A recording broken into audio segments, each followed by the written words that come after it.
It is the case, in fact, that to engage in the integration of sexuality with your individual life is a series of sacrifices.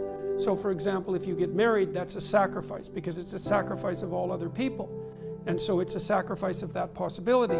And then to have a child is the sacrifice of all the things that you could have done otherwise than having that child. And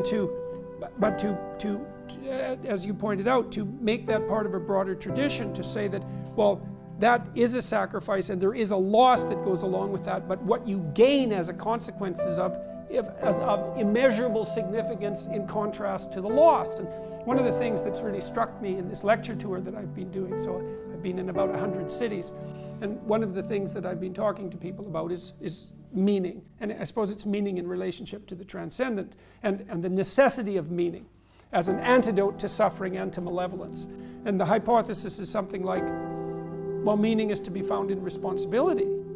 And this is it's a revelation to people because they haven't conceptualized it that way before. It's like meaning isn't it isn't happiness, and it isn't self-esteem, and it isn't momentary pleasure. It isn't any of that. It's the bearing of a sacrificial burden, and that actually works to enrich and ennoble your life in ways that make the tragic element of it tolerable, and to keep you from bitterness. And so these things that are put forward as subjugation, like the subjugation of woman to the catastrophe of birth, let's say, or even the indignity of patriarchal union, is all of a sudden something that you can take on as an aspirational goal rather than something that's a mere imposition on your moment-to-moment freedom. It's a relief to people to hear that and to know it. Of course, no, I agree with that.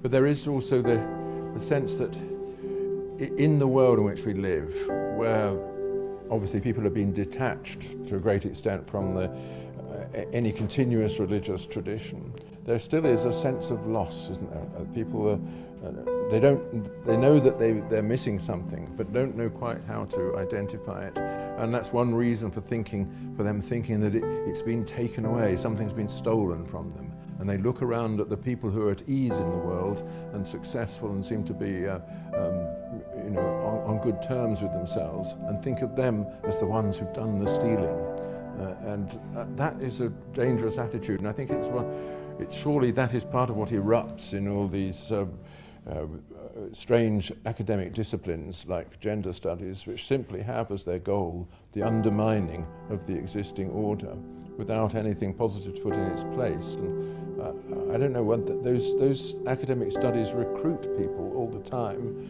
from this fund of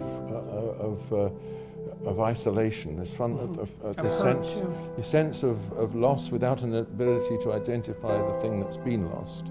That's the cult-like element of them, because they do, I would say, to some degree prey on people whose interpersonal relationships have been irreparably damaged. Right. So I have a hypothesis about the feminist end of the postmodern radical leftist movement. So, and this isn't something I've talked about much in public, but here goes. This should get me in lots of trouble. So and there's a variety of things that are tangled together here. So we don't know how female biology would manifest itself politically. Male biology does. Female biology is going to. And that's because female political activity on the largest possible scale is a relatively new phenomenon. And it isn't obviously the case that men and women's views of the world are going to dovetail precisely. So here's a hypothesis. You tell me what you think about this. So one thing that a woman really wants to know about a man, or perhaps you might say one thing that femininity wants to know about masculinity, is that it's not a predatory tyrant. Okay, so, and here's why. I mean, first of all, there's fragility in feminine sexuality to a greater degree than there is in male sexuality, because women bear a higher price for sexual misadventure, let's say, and are perhaps more prone to exploitation by force. But more than that, part of being a woman is having the possibility of bringing something extraordinarily fragile and vulnerable and valuable into the world. And the first concern might be, are you a predator? Fundamentally, are you a predator? And so what I see happening in the in the feminist disciplines like gender studies is the politicization of that accusation. And the accusation is, prove to me that you're not a predator. Like in the fundamental element of your masculinity, not only historically but now, because the cost of you being a predator is too high. Now, I feel that that's an inappropriate. I think that's what's driving the demolition of the idea of presumption of innocence, for example. We'll start with presumption of guilt and you'll be proved to me that you're innocent. And I think the problem with that isn't that there are no predatory men, because there are plenty of predatory men. The problem is that the courageous way to deal with the problem of the predator is to offer a hand in courageous trust and to invite forward a partner from the monster. That's the mythological manner in which this is supposed to be undertaken. A courageous part of the woman's journey, let's say, is to face the monstrosity of a man and to invite out of that something more noble to emerge. And there's courage in that and genuine risk. And I think that that's foregone in the accusation process. And then the other element of that seems to me to be that, well, if you are a predator and you're irredeemable in your predatory nature, then the best thing to do is to render you harmless. And if we're going to obscure the relationship between competence and power and assume that all of your striving upward is merely a manifestation of power, then what we'll do is weaken you as much as possible so that harmlessness can replace virtue. And I see all of that driving these resentful disciplines in their ideology. So the aim is the emasculation of the man. Yeah, that's the evil queen. Yeah. Yeah, because we have the evil king, right? That's the tyrannical patriarchy. Well, the evil queen is lurking somewhere. Yes. So...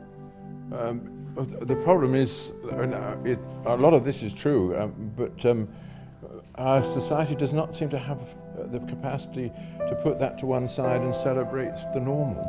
The fact that most men and most women are not like that, and that there is a natural desire and need of the sexes to love each other, to be united, and to create children and so on, and that the old stability that was built upon this has gone. So I mean and nobody in the intellectual world wants to celebrate that. So I had this interview a month ago or so with a woman from GQ, and she was fully on board the predatory male train, let's say. And you know, when people like that interview me, they start talking about the patriarchy, and I say, well, I don't believe in the patriarchy.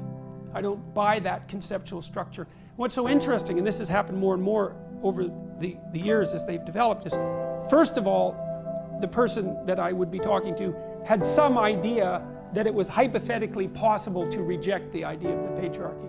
But now, when I say I don't believe in it, it's that idea is meant with stunned disbelief. It's like, well, what do you mean you don't believe in the tyrannical patriarchy?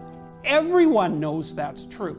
And I think, well, so here's your hypothesis. So this is the hypothesis, is that throughout history, the fundamental relationship between man and woman is one of parasitism and exploitation. That's it. And that's the case, I guess, until 1960 and the publication of The Feminine Mystique or something like that. But that's the entire course of human history.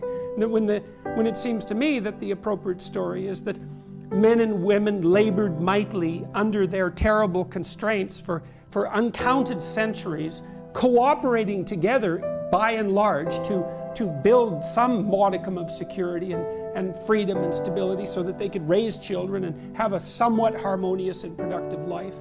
And all of a sudden it's become not only questionable to put forth that as a proposition, but somehow tyrannical in essence just for positing it as a reality.